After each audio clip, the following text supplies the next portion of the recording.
Hey guys. All right. So today I wanted to talk about the effect that your local government, your local leaders can have on your capacity to feed your family in an emergency or even day to day. The reason I want to talk about this is because, at least for my state, May 18th is when elections are going to be happening. So I wanted to talk about a few examples of what happened during the quarantine when the quarantine first started to happen during the first year. So that would be 2020. The first one that comes to mind is like Michigan, not allowing people to buy garden seeds, that they considered garden seeds non-essential. And so if you were in Michigan, you were not allowed online or otherwise to purchase garden seeds. And of all the strange overreaches, to be concerned about blocking people from spending money on something that is beneficial for the mind, beneficial for the soul, beneficial for the body. People weren't getting enough oxygen or sunshine or exercise. And so to be able to garden in your own little backyard and make some food for your family, there were some things in grocery stores and online that weren't available that people like to eat. And why not let people garden and grow that themselves? Don't have to be in contact with anybody to garden. Prepping for Eternity Homestead. Love the name. Good morning. Good morning. And so I just want to talk about some of those things where if you have local, it's all great and good what's going on in Washington, D.C. But if you'll notice, there were people that were in government in states that created freedom locally for the people that they were elected by. That a lot of people in small towns or in individual states, the governors, the county, the people that were in the individual states made a massive difference in the lives of their constituents. Our dog wants in so bad. He's out there with Paige. Hey, Jay David. So what I want to talk about today is who are the people in your local government that you are aware of that are preserving your right to take care of your family. Here in Idaho, we had, I want to give you some instances so that you can go look in your local area, in your county, your city, your state, to find people who have proven themselves to be on the side of their people. Because it's real. It's so real. Here in Idaho, we have a few instances. Governor Brad Little, when they did the quarantine, he went fully on board with mask mandates, but also with shutdowns, with lockdowns. And we had a lot of growth in our area before the quarantine. And when they shut things down, cold turkey, 100%, everything that was non-essential was shut down. We had massive amounts of new businesses that were just coming online. They were just about to open their doors, and they had advertised that we were supposed to have these new businesses, and people were waiting for them. And then when the quarantine hit and everything got shut down, those businesses went out of business. They never even opened their doors. They couldn't keep going and pay leases for a year and a half without, how do you do that? So Brad Little, our governor, went totally whole hog on board with that. And what happened was that he went on vacation. He went on vacation after the quarantine had been going, I think, for like 6 months, and things had been locked down. And what happened was his lieutenant governor, who's just under him, the minute that he left the state, she opened the state back up. And he was gone. She was in charge. She did not believe in shutting businesses down. She didn't believe in not allowing people to travel. And she just opened businesses back up. Now, that only lasted for 3 days. But what it did was it gave people in Idaho, kind of put some steel in our spine, some iron in our spine. And people started to push back against that. And we were open a lot longer, a lot sooner open as a state a lot sooner than many of the states around us, because our lieutenant governor went out and said, hey guys, we don't have to be obedient. And so it was really important. Her name is Janice McGeachin. There are other people who are currently trying to get Brad Little out. And we have some amazing people that are trying to become governor. But there's one example of someone who's actually been in our government for a while that really stood up for us.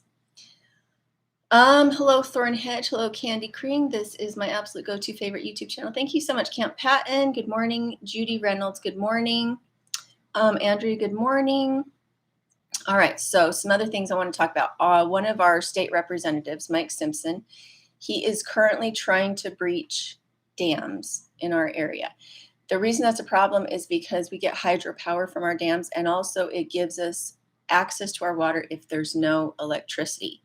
The water catchment that a dam is collects water, and then you can use gravity to feed water to the places it needs to go for agriculture and also for filling the aquifer. So Mike Simpson has been a representative for a very long time. He's been in Congress a very long time, and if I remember correctly, he also voted for Obamacare.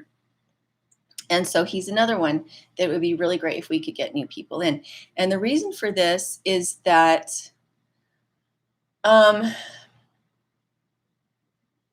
I don't know how to say this. What am I trying to say?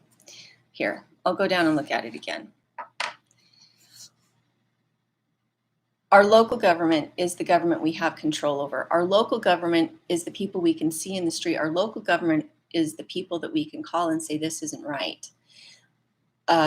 Washington, we have almost no control over, but our local government, they're the people who can put up blockades to evil purposes. They're the ones who can say, no, you can still run a business, or no, you can still live your life as you need to take care of your family. It's our local businesses that are not our local business, our local governments that do that.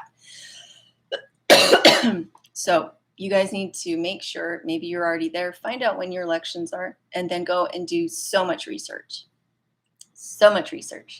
about who you think you really want to be protecting you. It's not about who's going to be leading you. Your local leaders are supposed to be protecting your rights, not telling you what to do, but just putting up blockades to those who would do harm to your local communities. Looks like it's time to start composting politicians. I love that. Yes. Camp Patton said, I'm voting for Janice McGeachin for governor. I'm really impressed with what she did when Brad Little left for a few days. He left for a few days and she's instantly like, okay, let's get rid of these mandates. Our businesses are dying. All right. So, yeah, one of our bad guys here locally is Mike Simpson. The other one is Brad Little. They are Republicans. They are conservatives, and their voting record shows that they believe that they are now our leaders instead of our freedom blockade people. Our representatives. Thank you, honey. All right. So, yeah, I love compost your enemies. I have 2 of those shirts. All right. So, yeah, they have disregarded the people. So what I want to talk about is being mindful, starting now, doing our research, because it's not acceptable to have a representative say you can't have garden seeds. It's not acceptable for a representative to say that you're hoarding food or that there should be a limit on what you can purchase. There should, no politician should be able to tell you what you can and cannot purchase to take care of your family. I'm more of a libertarian bent, if you guys want to know. I'm more of a libertarian bent than a Republican. I don't vote Republican. I vote liberty. And at no point in time do I think we need to have somebody come in and take care of us. When we put our hand out too much and say, take care of me, take care of me, take care of me, I don't want to support my own family. I don't want to be responsible for my own choices. The more we put our hand out, the more we allow that person to actually put a shackle on that hand, because once that person is our supply for everything, they can shut that supply off. A good, for instance, for that is what happened in Canada, where they have a very big social support network.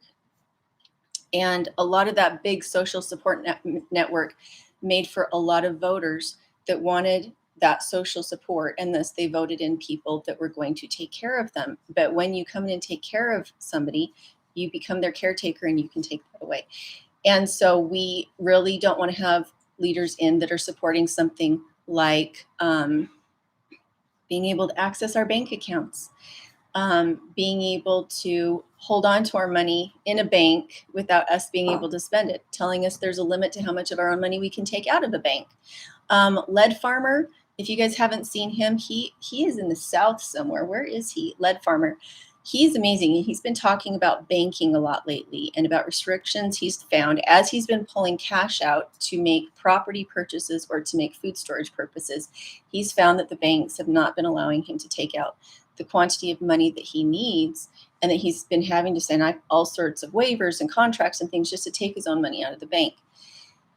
And so the only way we combat this, I mean, we can go into the bank and say, hey, this isn't cool, but the way we really combat this is to get politicians, representatives, as John correctly said, representatives in who will then go and block bad laws, who will fight for us in the courts, who will go to Congress and speak up and say, no, this isn't right, and to let us then know what's really going on in Congress.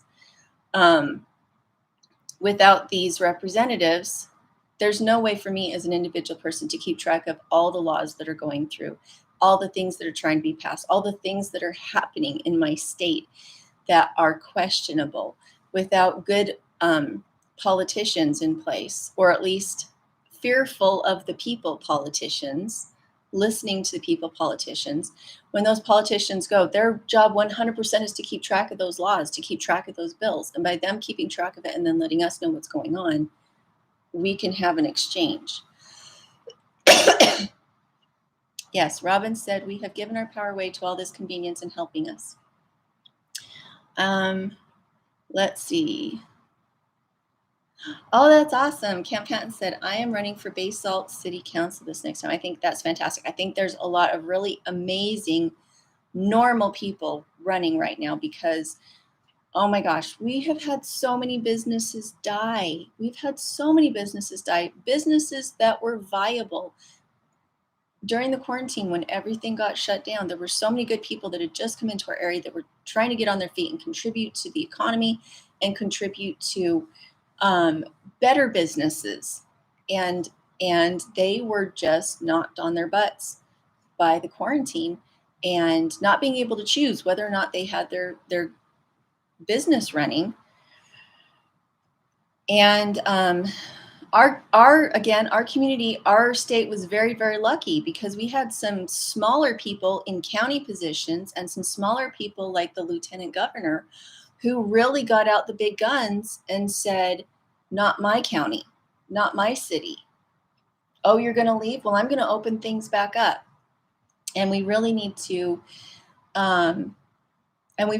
search those people out, especially on the county level. Your sheriff, your elected, very tiny little county people are the people who, if push came to shove, whether or not your sheriff would allow your deputies to do something that was unconstitutional, that's up to your local sheriff and your city council people and your sheriff.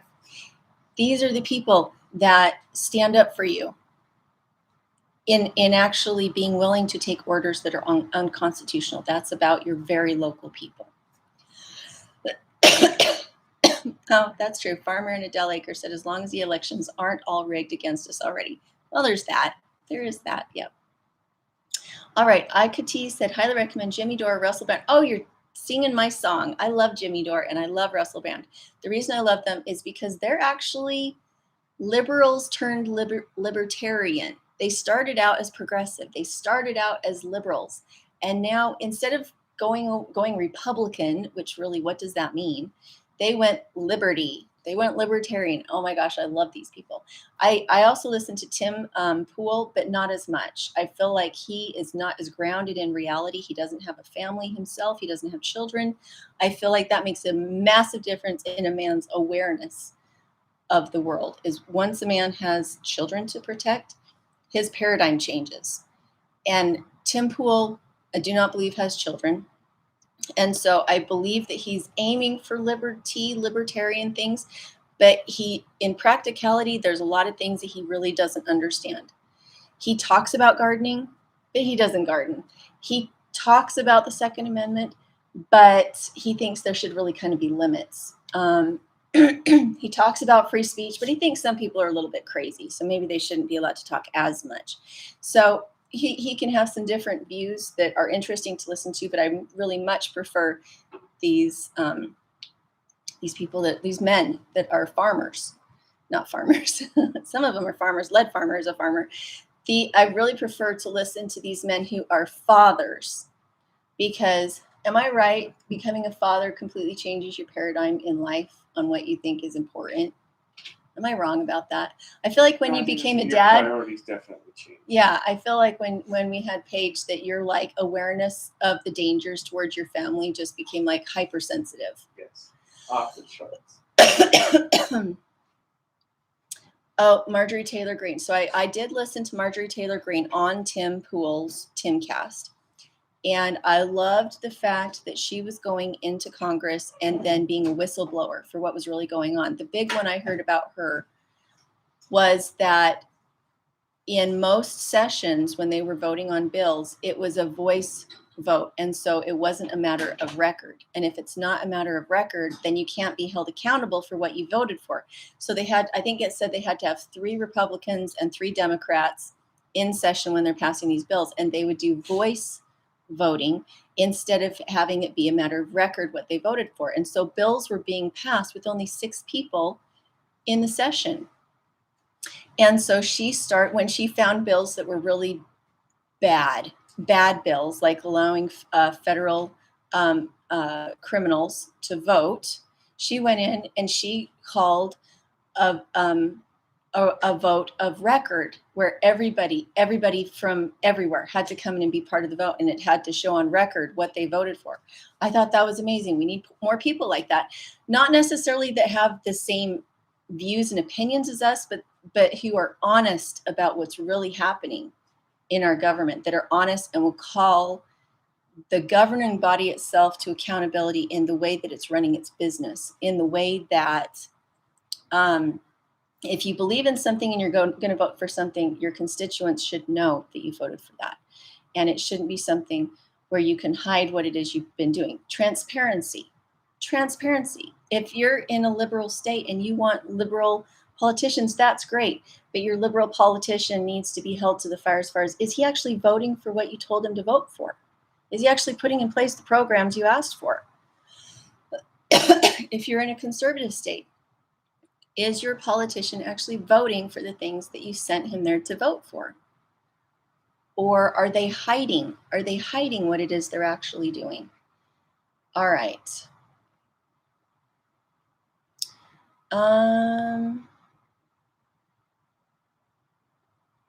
Let's see. Yeah, Tim Pool, good guy, on a good path, but young. I think he's very inexperienced about the real world. The other day, what was it he was talking about?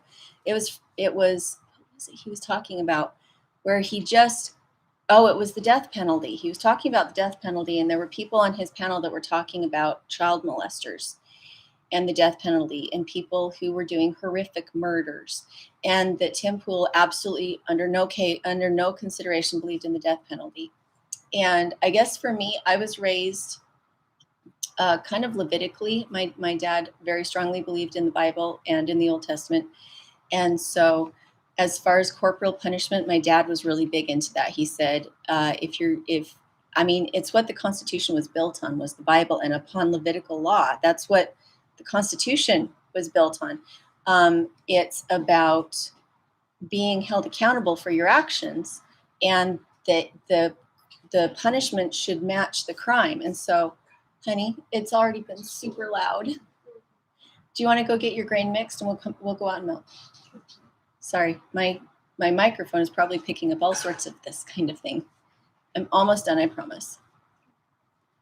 I like that. Camp Pat Family said, once you change your kids' diapers, you become a real man. So true. Rinjani Ranch said, why would politicians try to prevent food storage unless they're eugenicists? Evil all around us, but stay faithful. So why would they prevent food storage? That is something that unless there was evil in the world, I can't really explain it. Because even on like the .org, the government.org websites, they tell you that you should have 3 months worth of food storage in case there's like a natural disaster. But I do know that during the quarantine, there were different governors who were actually putting blocks on what people could and couldn't buy and the quantities people could and couldn't buy of things. And garden seeds, I think, is the one that is the most indicative of that kind of mindset. To be able to tell people what's good for them and that they can't have something because it's not good for them is really something. That's really, really something. I don't understand that at all. Because the more independent people are, the more, the less they ask for, the less they need from the government, the stronger our nation is because we can help each other. Instead of needing the government to come in and help us, we can help our neighbor. Our neighbor can help us because they have skills. But I think it's really important to have food storage. I think it's important to grow what you can because it gives you independence, but it also gives you a clear and calm mind. It allows you to take a deep breath and say, my immediate needs are taken care of. I can now move on to other things that are important without sitting in fear of whether or not my family's taken care of if I do these things. Say, for instance, you need to be able to change a job. Or you're out of work for a short amount of time. That food storage allows you to keep feeding your family. Let's see.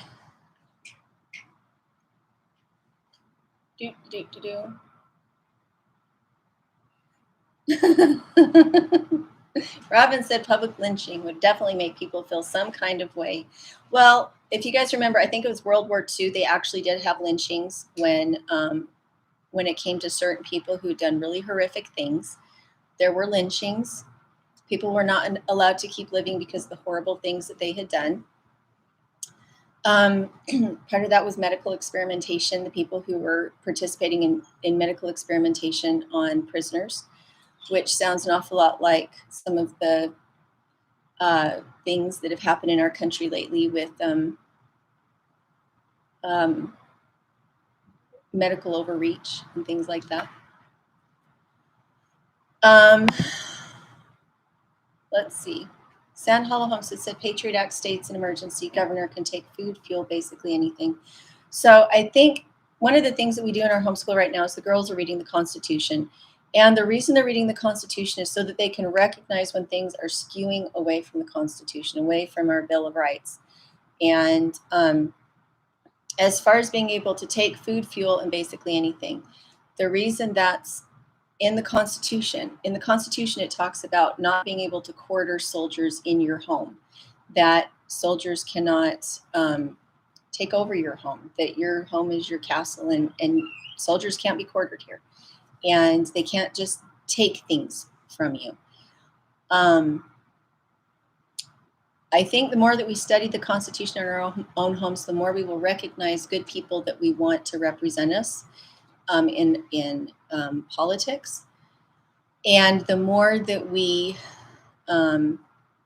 wait for somebody else to tell us what is constitutional rather than studying it ourselves, the more that we rely on politicians or even talk show hosts to tell us what is right and wrong, I think we need to really, really take accountability for what we're not familiar with in law, and educate ourselves and educate our children so we recognize wrong when it happens, when we recognize overreach, when we recognize evil, because evil is universal. I mean, we all know that, right? When it pops up, it always pops up and it always looks exactly the same way. It's about control. It's about force.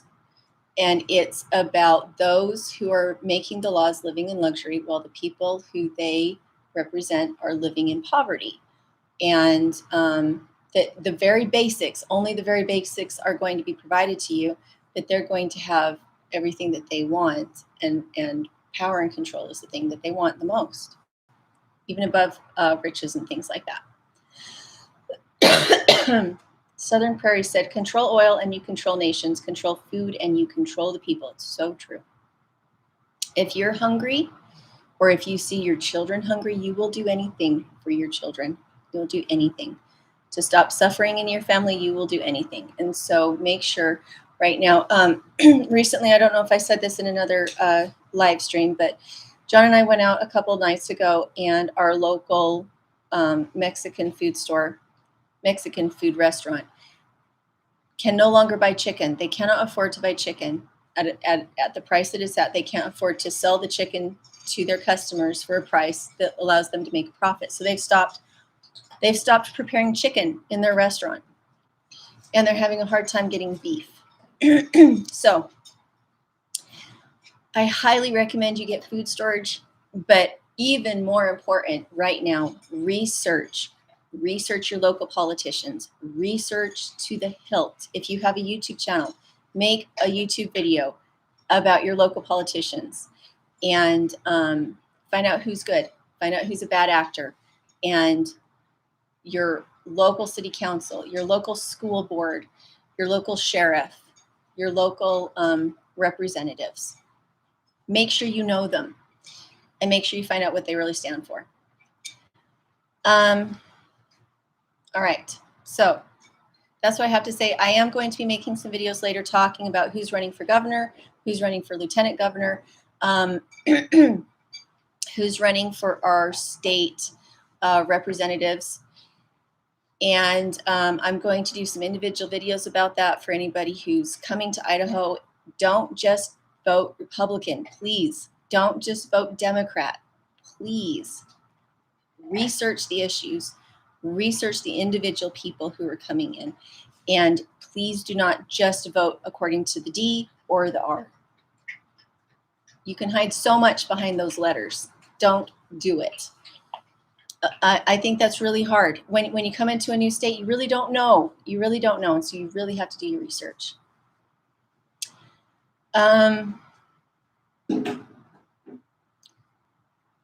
So, hey, Wholesome Roots, how are you?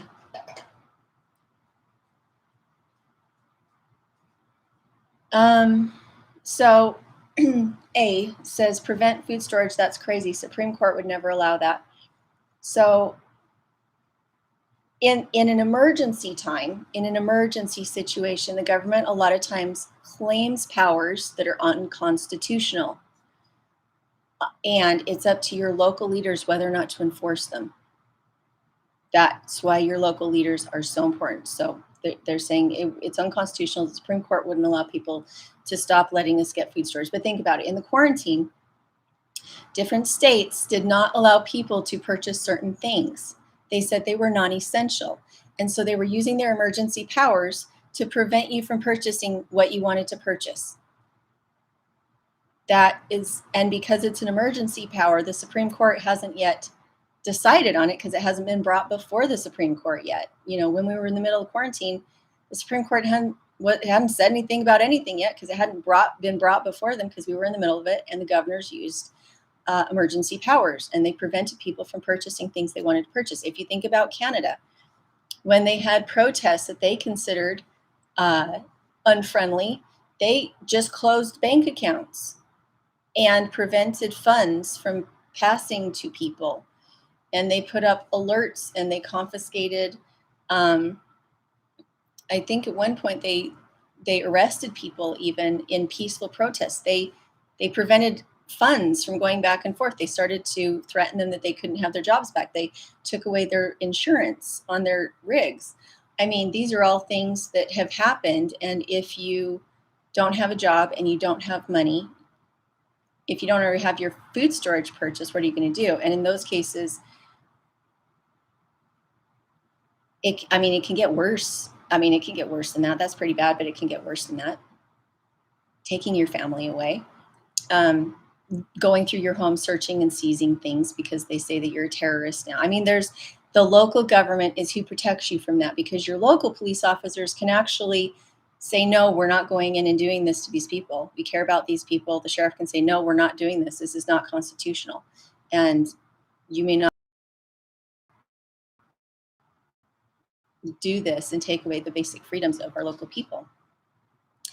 It really matters. It really, really matters who your local people are.